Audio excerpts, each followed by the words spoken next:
Excellencies, ladies and gentlemen, thank you very much for the privilege to address you on this occasion of the Goldman Environmental Prize ceremony.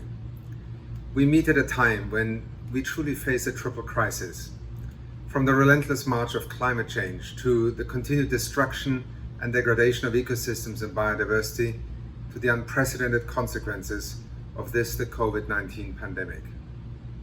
They are a manifestation of humanity pushing past the limits that can sustain life on this planet.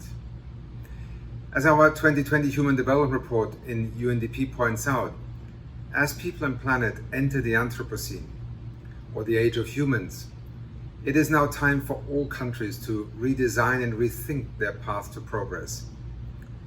There is great hope for the future of civil society organizations like the Kiko Network that are driving forward efforts to tackle climate change with initiatives on the local, national and international level. One of the Kiko Network staff members, Ms. Kimiko Hirata, is being awarded the 2021 Goldman Environmental Prize for Islands and Island Nations. It recognizes Ms. Hirata's exceptional efforts to protect and enhance the environment. The prize also seeks to inspire other ordinary people to take extraordinary actions to protect our natural world.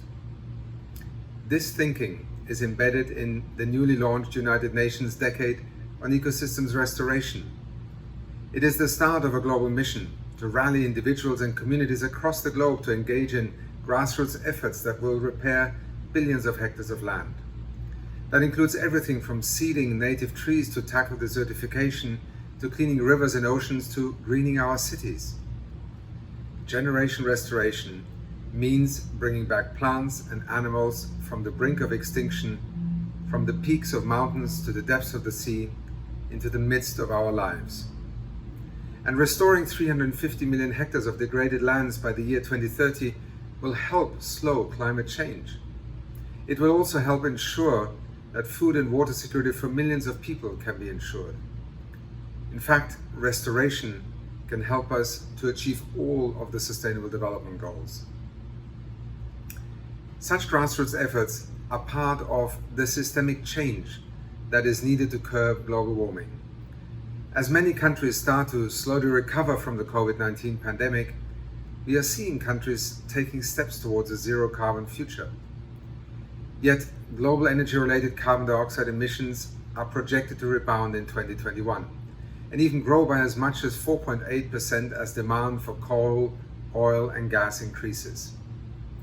In this context, the United Nations Secretary General Antonio Guterres has said that we must put a price on carbon, shifting taxation from income to carbon, reform policy on fossil fuel subsidies, and accelerate investments in renewable energy and green infrastructure. At the same time, we must also implement new efforts to prevent forest loss. The UN Secretary General has called the phasing out of coal from the electricity sector as the single most important step to get in line with the 1.5 degrees Celsius goal of the Paris Agreement. To achieve these objectives, we must ensure that a just transition takes place. That includes assisting communities that depend on fossil fuels to adapt to a green economy, including through new skills and strengthening social protection. Closing the energy access gap will also require significant public and private finance, approximately $41 billion per year.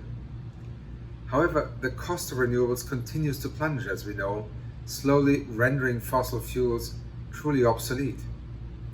As research indicates that the cost of building new solar utility scale projects in some countries is now cheaper than simply running existing coal-fired plants. And this just transitions will on top of it create millions of new green jobs that will also pay better.